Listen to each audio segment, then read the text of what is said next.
It's Dave and Evelyn from the camera store, and today we're going to give you our first impressions of the Panasonic Lumix GH7.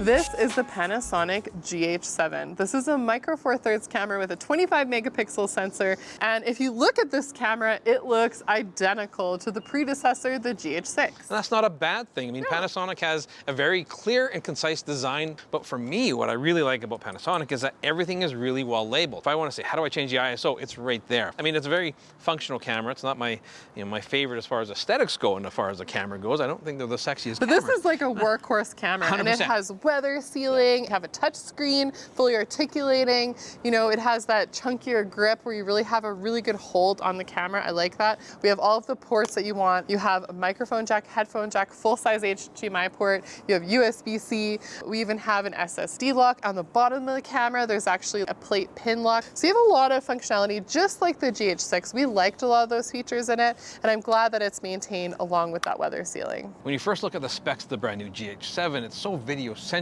We kind of gloss over the still side of things. Now, it is a very capable stills camera featuring a 25 megapixel sensor. Now, we do have features like a handheld high-res mode, which will give you a 100 megapixel file out of this 25 megapixel sensor. So if you want that extra level of detail, you can certainly do that. Now, with mechanical shutter, you can get 10 frames per second out of this camera. If you want to go into the high burst rate, you can do 65 frames per second with continuous autofocus or 75 with single autofocus point. Something else that is making its way into other brands as well that Panasonic's had for a long time is the pre-burst function. I mean, this is great if you're shooting sports in action or something, a very fleeting moment. You can press the shutter button up to a second or two past the actual incident happening and go back and play that and capture that fleeting moment very easily. So very cool features when it comes to stills. Just like the G9, we do have the Leica black and white profile in this camera, and I really like that. I like exploring that black and white option. If you want to know more about the stills features and functions, check out our G9 2 video because it's the same thing put into this camera here.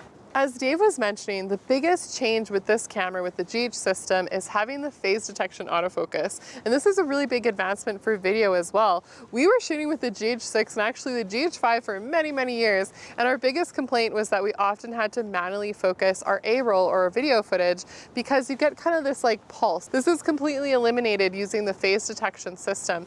So we have no concerns now when shooting with a camera like this. And this kind of brings it up to another level in terms of the video functionality. And as we mentioned before, of course, it's fully loaded with all the ports and everything that you want, so you can adapt this camera, you can really rig it up. And because it's this like run and gun form factor, it also integrates well with gimbals. So the very cool thing that Panasonic has done with the GH7 is recording the proxy file alongside with the regular file. So you can have like Apple ProRes that are massive files that'll choke most of your computers, right? And you can use these very small proxy files off the SD card, edit from those, and it works amazing. You know, sometimes I feel like I need like a Dave proxy file, you know what I mean? Somebody who understands video a little bit more like me, so I do have a trick for that. Here's a somewhat lighter version More of flexible me. file? Check this out. All right, Drew, you even came the part to look like Dave's proxy. You look very similar. We won't get into any more details than that, but I did want to bring you on here because, of course, in our video production, we shot for many years with the GH6 and the GH5, and we found it to be a great camera for our YouTube production. But now, of course, we have this GH7. And so what were the big check marks for you in terms of what this announcement is offering? I mean, let's just gloss past autofocus. Okay, everybody dunked on the GH6. Why did they still have contrast detect? Well, they don't. It's phase detect, okay? We're done. we'll check that box. So going into the actual really cool things, I mean, the big one for me was Apple ProRes with unlimited record times, internal recording. Like, how? Like, how have they managed to mitigate heat that much? These files are massive, like 1.4 gigs per second, and their color fidelity is insane. Like, they're absolutely gorgeous files.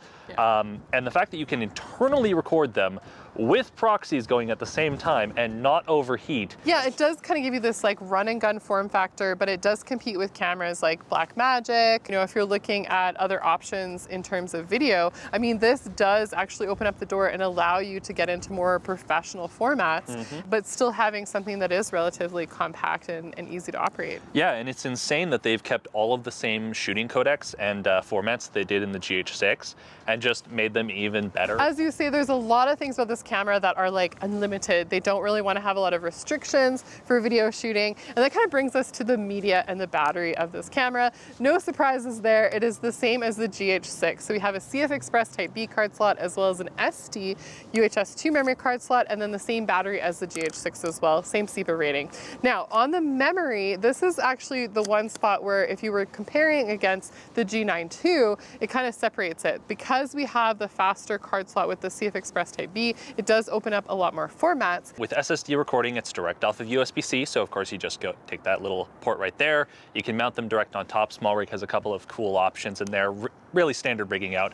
The two small limitations on the SSDs, you can run up to 2 terabytes. The other limitation is when you plug in the SSD, it limits it to 60 frames on the sensor readout. So it does limit your frame rates and codecs a little bit when using the SSD.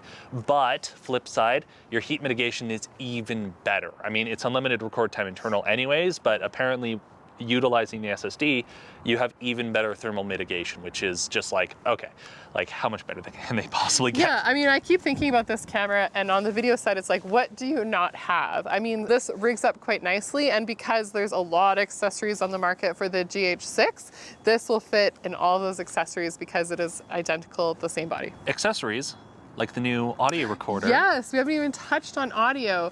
There is now the ability to add on the new version 2 XLR adapter, and this opens up the door to some new audio recording possibilities. Really, there's only one that we're really needing to talk about, and that's 32-bit float recording. 32-bit float recording is only available on the XLR attachments. Basically, it's gonna stack a higher frequency and a lower frequency, so you're getting the best quality sound. Now this of course is really important, especially if you're using something like a shotgun microphone, where sometimes it can be a little bit more challenging to get that amazing quality audio. This gives you more flexibility with it, more control, and it's just going to give you that better signal. And then one last thing that I wanted to add on the video side, of course, for us, because we do a lot of live streaming on our channel. If you guys didn't know, check out our live streams. We have a lot of really cool photographers that we've had the pleasure of interviewing, but this obviously is recognized as a webcam. So again, adding to that versatility of the system, we have some solid photo features, but and we it's have not just registered as a webcam. It's registered as a webcam for your phone too. Holy I didn't even notice that. Yeah. That is great. See, this is why we brought Drew up here as Dave's proxy. I don't know if you knew that either. Did you, Dave? Did you? He's did? nodding. Oh, he's nodding. He says he knows. He didn't know. He didn't know that. I feel like they didn't forget anything. No, and that's what I was going to ask you is like, can you really think of anything, honestly, like that annoys you about the system so far? Are you sure? And especially for the price point. Name me a camera for $3,000 Canadian that has Apple ProRes direct internal recording with proxies. Yeah. Tripod pin on the bottom. Tripod pin on the bottom. 7.5 stops of in-body stabilization. Like, what else? What else is there? I know. It's really hard to find something that we're like, they really missed it with this one. Panasonic, you did a great job. Like, this is a pretty solid camera for video production. It's something that we would love to use. But should we bring Dave back? Probably should. Bring, the original The full format, full res file. Yeah. Well, I'm glad to be back. Now, it's maybe not like the most photo-centric camera that we've reviewed, but there's another option for that, right? No, and the thing is, I am actually legitimately excited about this on the video side of things. And it's because the workflow and how flexible it is. There's nothing I can't go and attack, whether it's live streaming from my phone, whether it's using it as a webcam, whether it's using Open Gate, right? Just something that I'm learning as well, right? These are all these functionality built into this camera make it very easy to work with. Yeah, I agree. Now we're gonna have like Video Dave. He's gonna be working those proxy files. He's gonna be having a really good time with that. So that's really good to see. I should also mention that we've been shooting this whole time with the GH7 today. So we want to know, what do you think about this camera? What do you think of the video footage? Are you still into the idea of Micro Four Thirds for video production in particular? Let us know in the comments below. And are you excited about proxies as I am? Make sure you follow us on Instagram. And if you're new to the channel, please subscribe, hit that notification bell. It's been Dave and Evelyn from the Camera Store. We'll catch you again very soon.